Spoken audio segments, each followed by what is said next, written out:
I will never forget the sound my crutches made against the glass floor of the Sterling Farmer boardroom. Thump, step, thump. It was the only sound in the room. The air conditioning hummed with a low, clinical vibration, but all conversation had died the moment I forced those heavy oak doors open.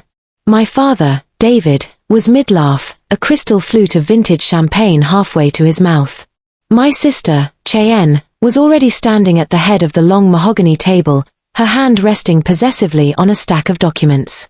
My documents. They looked at me like they were seeing a ghost. And in a way, they were. They thought they had successfully buried me in a hospital bed at Mass General, sedated, silent, and broken, while they sold my life's work for $12.5 million. But their eyes didn't just widen because I was alive. They widened because of who was walking in behind me. If you were the one walking into that room, would you expose them instantly or let them sweat in silence for a few minutes? Tell me in the comments what your first move would be. It all started 3 weeks earlier. I remember the exact weight of the pen in my hand as I signed the patent agreement. $12.5 million. That was the acquisition price for my synthetic skin graft formula, a project I had spent 5 years developing in a windowless basement lab while my friends were out getting married, traveling, and buying houses. I had poured every cent, every hour, and every ounce of my sanity into that beaker. I walked out of the patent office into the biting cold of a Boston rain. My first instinct wasn't to call a friend or buy a bottle of wine. It was to drive to my parents' brownstone in Beacon Hill. That instinct is a strange, toxic thing. Psychologists call it the invisible chain. It is the irrational magnetic pull that drags you back to the people who hurt you, fueled by the childish hope that maybe, just maybe, this time will be different. Maybe this achievement is finally big enough to buy their love. I knew my parents didn't respect my work. My father was a failed entrepreneur who worshipped the idea of status but had never actually earned a dime of it himself. My mother, Laura, treated my career in biochemistry like a cute, messy hobby that kept me single. But as I parked my beat-up sedan next to my father's silver Porsche, I felt that familiar, pathetic flutter in my chest. They have to be proud of this, I told myself. $12 million isn't a hobby. I let myself in. The house smelled of expensive Joe Malone candles and the pretense of old money. Cheyenne was already there, lounging on a velvet sofa with a glass of Bordeaux. Cheyenne was 33, the vice president of marketing at a firm that I was fairly certain only hired her because of Dad's dwindling connections. She was polished, beautiful, and terrifyingly insecure. "Hannah," she drawled, not looking up from her phone. "We weren't expecting you. Mom's not cooking tonight, so don't expect a plate." "I don't need dinner," I said, my voice trembling with suppressed excitement. "I have news." My parents walked in from the dining room. My father was adjusting his gold cufflinks, giving me a quick, dismissive once-over. "Make it quick, Hannah. We have a gala at 7, and your mother needs to finish her hair." I took a deep breath and pulled the term sheet from my bag. I sold the patent. Sterling Farmer bought the skin graft formula today for $12.5 million. The silence that followed wasn't the stunned, happy silence I had fantasized about. It was a vacuum. The air simply left the room. My father stopped mid-adjustment. He looked at the paper, then at me, then at Cheyenne. He didn't smile. He looked offended. "Sterling Farmer?" he asked, his voice low. "You met with Evelyn Sterling?" "Yes," I said, my smile wavering. "She signed it herself." "That's impossible," Cheyenne snapped, standing up so fast her wine tilted dangerously. "You're a lab rat, Hannah. You don't close deals with Fortune 500 CEOs. Who actually negotiated this? Did you use Dad's name?" "I did it myself," I said, the joy dying in my throat. "Don't lie to us," my mother interjected, her voice shrill. "Cheyenne has been sending out your marketing materials for months. If this sold, it's because of her branding and her networking. You just sat in a lab." I stared at them, horrified. The invisible chain tightened around my neck. I had just secured generational wealth for our family, and their first reaction wasn't joy, it was to rewrite history to give the credit to the golden child. "Cheyenne didn't touch this," I said, my voice hardening. She told me 6 months ago that the science was too boring to market. I did this alone. Cheyenne walked over to me. She was 3 inches taller in her designer heels, looming over me. You think you're special because you mix chemicals? You're nothing without this family name. That money belongs to the family trust. Hand over the sheet. It belongs to the patent holder, I said, clutching the paper. And that's me. That was the moment the energy shifted from dismissal to danger. I saw it in my father's eyes, a cold, calculating look. He wasn't looking at his daughter, he was looking at an asset he needed to liquidate. Give me the term sheet, Hannah, Cheyenne demanded, her hand extended. Her nails were painted a perfect, predatory blood red. No, I said, stepping back toward the hallway. This is my contract. My name is on the bank account. And who paid for your life while you played scientist? My father barked, stepping forward. We invested in you. We own a stake in this. You charged me rent since I was 18. I shot back. I worked double shifts at the library to pay for my equipment. You didn't invest a cent. Cheyenne laughed, a sharp, brittle sound. Oh, stop playing the victim. You wouldn't even know how to spend $12 million. You'd probably donate it to some sad little charity. We know how to build an empire. Hand it over. She lunged for the paper. I pulled it back, pivoting toward the stairs. This brownstone had a narrow, steep marble staircase that curved up to the 2nd floor. I needed to get to my old room, grab my laptop, and get out of this house forever. You're not walking away from this. Cheyenne shouted, chasing me to the landing. I turned to face her at the top of the stairs. My heart was hammering against my ribs. It's over, Cheyenne. I'm selling the patent, and I'm moving out. You can't bully me into giving you my life's work. Her face twisted. It wasn't just anger anymore, it was pure, unadulterated hatred. I had something she didn't, genuine achievement, and it terrified her.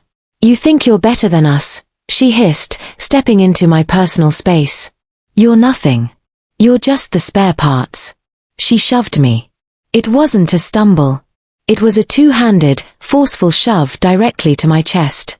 My heels slipped on the polished marble. I flailed, grabbing for the banister, but my fingers only brushed empty air. Gravity took over. The world spun. I remember the ceiling swinging wildly, the chandelier blurring into a streak of light. Then the first impact, my shoulder hitting a stone step. Then my hip. Then the sickening crunch of my leg snapping as it twisted beneath me. I tumbled all the way down, landing in a heap at the bottom of the foyer. The last thing I saw before the darkness swallowed me was Cheyenne standing at the top of the stairs, looking down. She wasn't horrified. She looked relieved. When I woke up, the world was white and smelled of antiseptic. A rhythmic beeping filled the silence. I tried to move, but my leg was encased in a heavy cast, elevated in a sling. You're awake, a nurse said. You've been out for 3 days, honey. Concussion, fractured tibia, 3 broken ribs. You're lucky to be alive. 3 days. Panic flared. My phone, my laptop, the contract. The door opened and my parents walked in.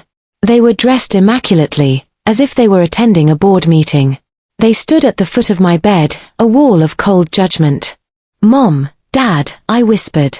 You really did it this time, Hannah, my mother sighed, adjusting her pearls. Making such a scene, falling down the stairs drunk in the middle of the afternoon. I stared at her. Drunk. I haven't had a drink in 6 months. Cheyenne pushed me. My father scoffed. Don't be ridiculous. Cheyenne was trying to help you. You were hysterical. You tripped. We've already told the doctors about your episodes. Episodes. They were rewriting reality. They made me the unstable, drunk daughter, and Cheyenne the saint who tried to save me. Where is she? I asked. She's at a meeting, my mother said breezily. With Sterling Farmer. She's closing the deal today. Don't worry, she's ensuring the money goes into the family trust where it belongs. They left me alone, satisfied that I was broken. But they made one mistake, they left my phone on the bedside table. My hands were shaking as I grabbed it. I tried to log into my lab server to lock the patent files. Access denied. I tried my bank. Account frozen. In 3 days, my entire digital existence had been wiped. Cheyenne had used my incapacity to seize everything. The door clicked open. Cheyenne slipped in. She moved with the quiet, predatory grace of a cat. She didn't look at my cast, she looked at my eyes, searching for fear. "Don't bother calling the bank," she whispered, leaning over the bed rail. "I have medical power of attorney. Mom and Dad signed off on it. The doctors agree you're in no state to manage a $12 million transaction. By the time you get out of this bed, the patent will be sold, and you will be in a residential facility where you can get the help you need." She patted my cheek, 2 sharp, patronizing taps, and walked out. I forced my heart rate down. Despair was a luxury I couldn't afford. I pulled the phone back out and called Ryan, a corporate IP lawyer I had met at a conference. He was a shark. "Ryan," I said when he answered. "It wasn't an accident. I need you at Mass General. Now. Bring a notary and a recording device." Ryan arrived 40 minutes later. He listened to everything. He typed furiously on his laptop, searching court filings. Suddenly, he stopped. "Hannah," he said quietly. "Look at this." He turned the laptop toward me. It was a digital copy of the medical power of attorney document. It had my signature. It looked perfect. "I never signed that," I said. "Look at the date," Ryan pointed. I squinted. August 14th. The air left my lungs. That was 2 weeks ago. 2 weeks before I fell down the stairs. "She forged this before I even walked into the house," I whispered. She was planning to take control of my life. The argument on the stairs, she didn't shove me to hurt me. She shoved me to activate the document. She tried to kill me. "This is attempted murder and corporate espionage," Ryan said. "The closing meeting is at 2 p.m. at Sterling headquarters. We have 3 hours. I need to be there," I said, throwing off the blanket. "Hannah, you can't walk." "I don't need to walk," I said, swinging my heavy cast over the side of the bed. The pain hit me like a sledgehammer, white hot and blinding. I gritted my teeth. "I just need to stand long enough to burn them to the ground." The Sterling Pharma headquarters was a cathedral of glass and steel. Ryan pushed my wheelchair to the elevators, then handed me my crutches. I didn't knock. I shoved the boardroom doors open. Thump, step, thump. The room froze. Cheyenne stood at the head of the table. Opposite her sat Evelyn Sterling. On the table lay the patent transfer. "Hannah," Cheyenne gasped, her face turning gray. "Don't sign it," I said, my voice cutting through the silence. I hobbled forward. "What are you doing here?" my father demanded. "You're sick." "I'm not sick," I said, leaning on the table. "I'm the owner of this patent, and I did not authorize this sale." "She's confused," Cheyenne shrieked, turning to Evelyn Sterling. "She has episodes of paranoia. Is that right?" I asked.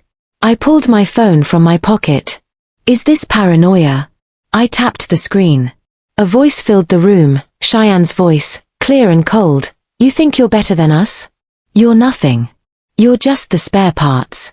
Then the sound of the scuffle, the gasp, and the sickening thud of my body hitting the stone steps. That was recorded on my smartwatch. The color drained from my mother's face. My father sat down heavily. "And this?" Ryan stepped forward, placing a document on the table. "This is the power of attorney. Note the date. August 14th. 2 weeks before the accident. This document was forged in anticipation of a crime." Evelyn Sterling, a woman of steel gray hair and eyes that missed nothing, scanned the document. She looked at Cheyenne like she was something she had stepped in on the sidewalk. "You tried to sell me stolen property," Evelyn said, her voice ice cold. She picked up the forged contract and tore it in half. The sound was like a gunshot. A man who cannibalizes his own daughter for status deserves neither the status nor the daughter. She turned to me. "Hannah, I still want your patent. But I will only sign with you. And the money goes to an account only you can touch." "I'd like that," I said. The police arrived minutes later. Cheyenne was led out in handcuffs, screaming that it wasn't fair. My parents were arrested as accessories. They lost everything, the brownstone, the cars, the reputation, all liquidated to pay legal fees and restitution. 6 months later, I'm in my new lab in Cambridge. I used the money to fund my research and established the Phoenix Grant for scientists from abusive families. I pick up my phone. I scroll to my contacts. Dad. Mom. Cheyenne. I press delete. Then delete. Then delete. The infection is gone. The wound is clean. I turned my pain into power. What pain are you holding on to that you could turn into your greatest achievement? Share your story below. And if you believe family is about behavior, not blood, hit that subscribe button.